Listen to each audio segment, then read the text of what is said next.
For the first time since 1997, 2 black Republicans will serve in the House at the same time. Is this a sign that more African Americans are joining the GOP? Joining us to offer their insights are Lenny McAllister, a political commentator, Vanessa Jean-Louis, a conservative Republican, and Armstrong Williams, conservative political commentator. Thank you all for being here. The first question that I'm going to ask you all is a question that everyone who watches black Republicans is going to ask, who's from the other side of the aisle, and that is, why would you do it?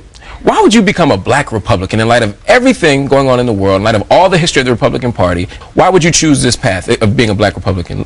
Well, we have to look at what are the best ways to bring about more prosperity in black America. We've looked at what we've gotten from the Democratic Party for several decades, and unfortunately the mantra of bigger government and more taxation and increased bureaucracy has not given us the results we're looking for. Therefore, it's only prudent for us as African Americans to look for the best solutions possible, get that political competition in place, and perhaps there are solutions that we feel very confident in, that the Republican Party offers, when implemented properly, will bring about a higher level of prosperity, better education for our communities, etc. So that's why we go down that path. Vanessa, tell me, why would black people make this choice as opposed to, say, using those same arguments within the Democratic Party?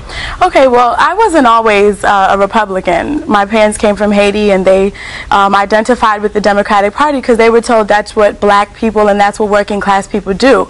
What sort of converted me, if you will, is after I began working in the inner city as a school counselor, and I witnessed firsthand how a lot of Democratic policies that are purported to help black people are actually to the detriment. That's when I started to sort of reevaluate my allegiance to the establishment left. Okay, now Armstrong, you're a little bit different than the other two in the sense that you identify as a conservative, but you don't identify as a Republican. What's the process that will make you be a black conservative but not a Republican? There's an inherent problem even in the question that you ask. You give the impression as if the Democratic Party has, since its inception, has had all the answers for black people. And if that were the case, black people would not still be complaining about the problems they complained about 30 years ago, 20 years ago, and to today. No party has a monopoly on what is best. No matter who's in power in the White House, black people should be at the table. You should want to be a participant. I'm a Republican because my parents were Republicans. They never left the Republican Party. Third generation. Okay. Legitimate. Never left the party of Lincoln.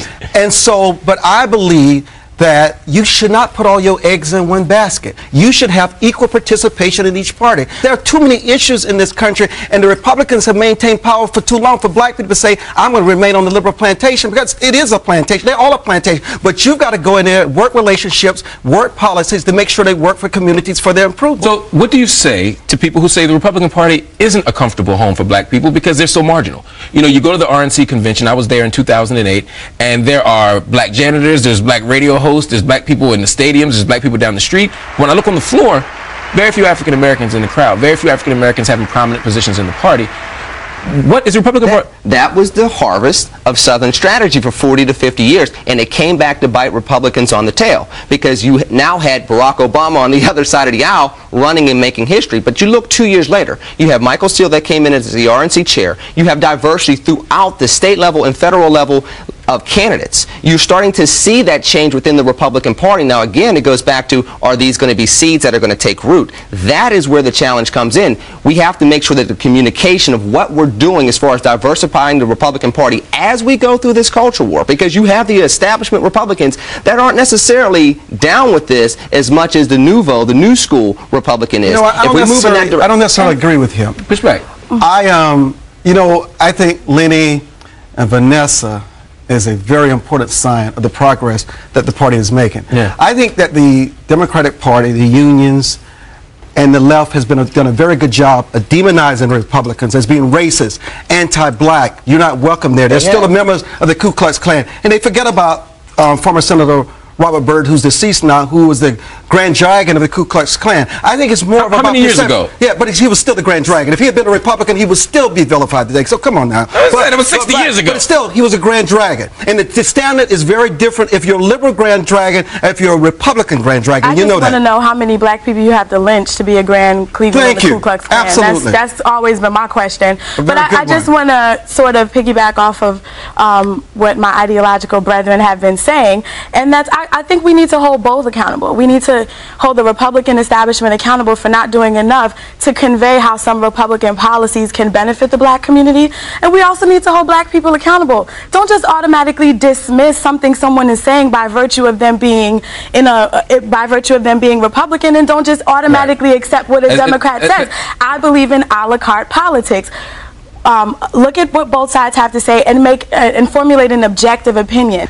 And I don't believe that I want all black people to become Republicans, but I would like to see Democrats either. I would like to see some competition, because we benefit if both parties are competing for our attention, instead of monolithically giving our votes to one establishment and not get any results. Well, I want to talk. Don't cheapen the brand. Don't cheapen the brand is what she's saying. Make them earn our votes. Okay, we're going to talk respect. We're going to talk about how to earn those votes. We're going to talk about policy. We're going to talk about President Obama right after this break. Stay right with us.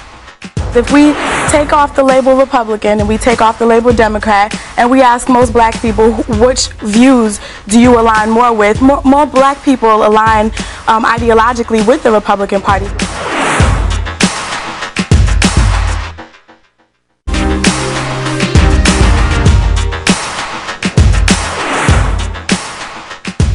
Welcome back. I'm here with Lenny McAllister, Vanessa Jean-Louis, and Armstrong Williams. We're talking about blacks in the Republican Party.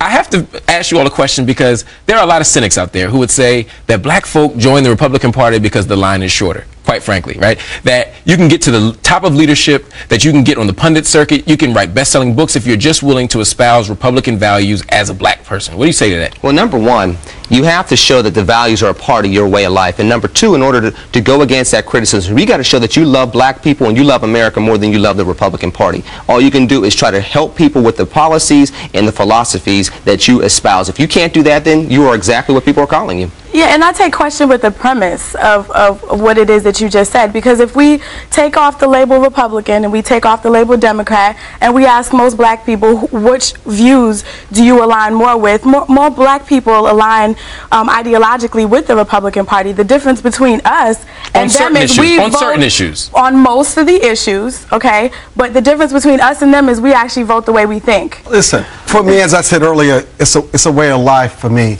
But I think you really marginalize someone, because look, you think about the harshness, the criticism, the questioning of your racial authenticity and all that. Listen, you believe in something. You care about this country. You know, it's really not about being black. You know, people get caught up in. What do you mean when you say that? Say a little bit more about that. It's about the policies. It's about what works best for you when it comes to health care. And what is the role between small business? But isn't there a dimension of race with that? I mean, no, three strikes bill affects black folk. Listen, crime bill affects black folk. Welfare reform affects black folk. All Americans. But not the same rate, right? But I agree with Armstrong, but then I have a little bit of contention with that, because we specifically have an obligation to speak to black America. And if we are the fewer on this side of the political aisle, we have more of an obligation. How do you speak to black America? I don't understand. We are African Americans. We are leaders. We are in the media. I think Armstrong's disputing it. We are at the podium. Do you identify as African American? American. But hold on. But do you identify as African American? Let me finally explain this, why I identify as an American. For me, what the media in the world define as being black and black culture and the kind of images that they show, I don't want to have anything to do with it. Because many people buy into these stereotypes. But didn't you say you have to be in the house to fix it? Why don't you identify and fix it from in the house? That's a different issue. That's only with politics. That's still with politics. Not with race. I'm just talking about the issue of race. Okay. Now, I did want to turn the corner just a bit. I want to get some grades and some assessments for you all. First of all, if you had to give a grade to President Obama right now for how he's done so far, very quickly, what would it be? C- to C. What do you say? D+. What do you say? D+. I mean, I voted for him. I'm just thoroughly disappointed.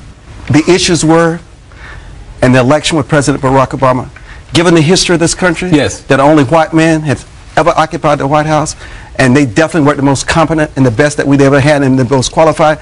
History was so strong with me for Barack Obama.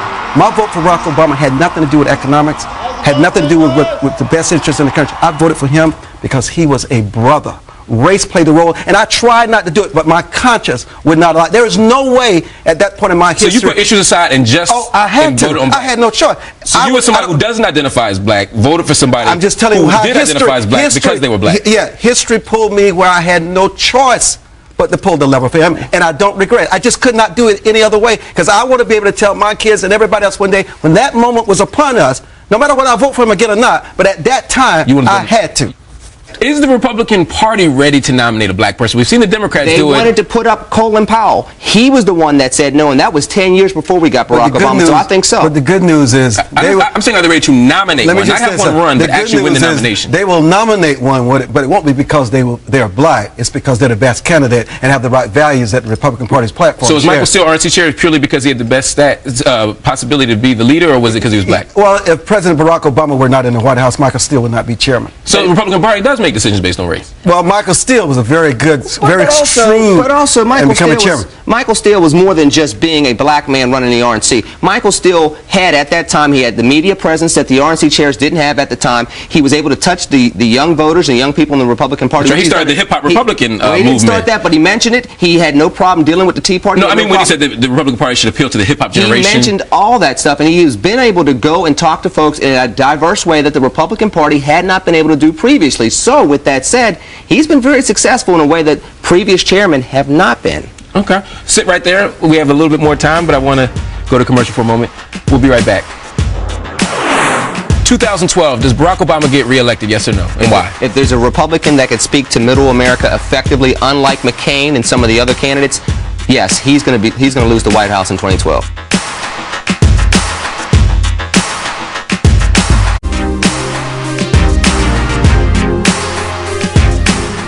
2012, does Barack Obama get reelected, yes or no, and why? If there's a Republican that could speak to middle America effectively, unlike McCain and some of the other candidates, yes, he's going to lose the White House in 2012. What do you say? If we have another Ronald Reagan, I think that, he'll get ousted in 4 years, just like Jimmy Carter did.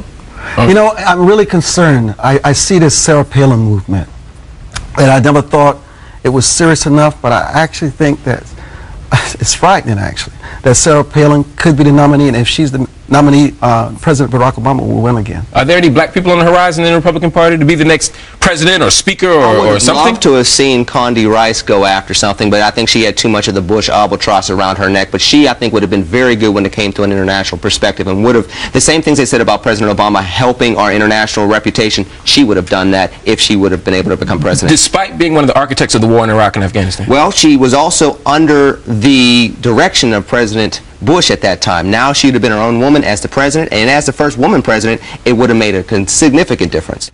Lenny McAllister, Vanessa Jean-Louis, Armstrong Williams, thanks so much for being here. That does it for us here on Our World with Black Enterprise. Don't forget to visit us at blackenterprise.com. Plus, check me out on Facebook and follow me on Twitter. I'm Marc Lamont Hill. Thanks for watching Our World with Black Enterprise.